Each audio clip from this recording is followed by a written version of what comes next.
Hi everyone, welcome back. So today I wanted to go over one of the things that truly saved me from all of my plants dying this year. And when I was on vacation for a week, I had no worries about what was happening. It was at the beginning of July, so here it's about 100 degrees. And this really changed my flower beds for this year, and it just made them so proliferous. So along the way, I've had irrigation before. Now in many clients' homes, I see in-ground irrigation, and in all honesty, I wouldn't do it. Personal preference, but what I see is people buy homes, or the irrigation system was put in so long ago that they don't know where the lines are. So they're not utilizing it because they don't want the yard torn up, and it gets expensive. It gets very expensive. So what I did this year is I revamped my drip irrigation. Now, this was all DIY. I did what worked for me, but let me show you what it is. So all of these brown lines are drip irrigation. And if I can get close, so we have little holes, and I believe this one is 9 inches apart.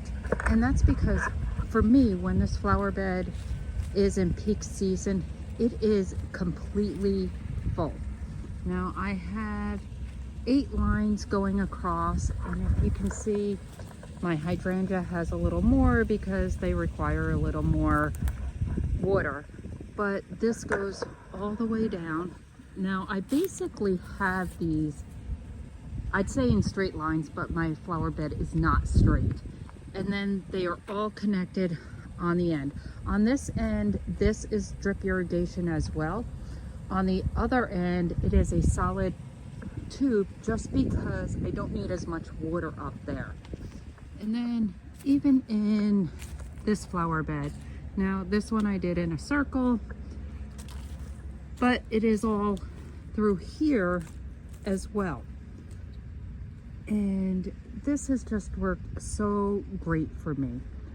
And then in this flower bed, while I do have some in the flower beds, I also have it in all of the pots, even up here. And all of these pots also are on drip irrigation. Now this system is all hooked up to a beehive 4-port irrigation, and that I can do off of my phone, which makes it so easy.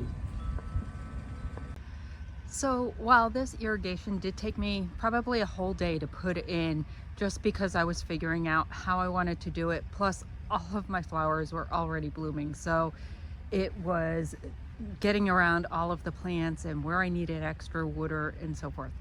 Probably cost me somewhere in the $300 range with the timer.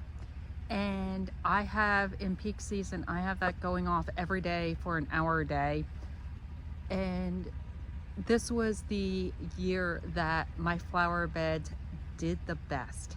Now you can get these parts in most places, but if you really want me to explain more about it, or what parts I used, I'd be happy to do that. Leave comments below and I'll go through exactly what I used. I hope this helps you in making your garden flourish and just be as easy as possible without you having to tend to it all the time. Until next time, guys, bye.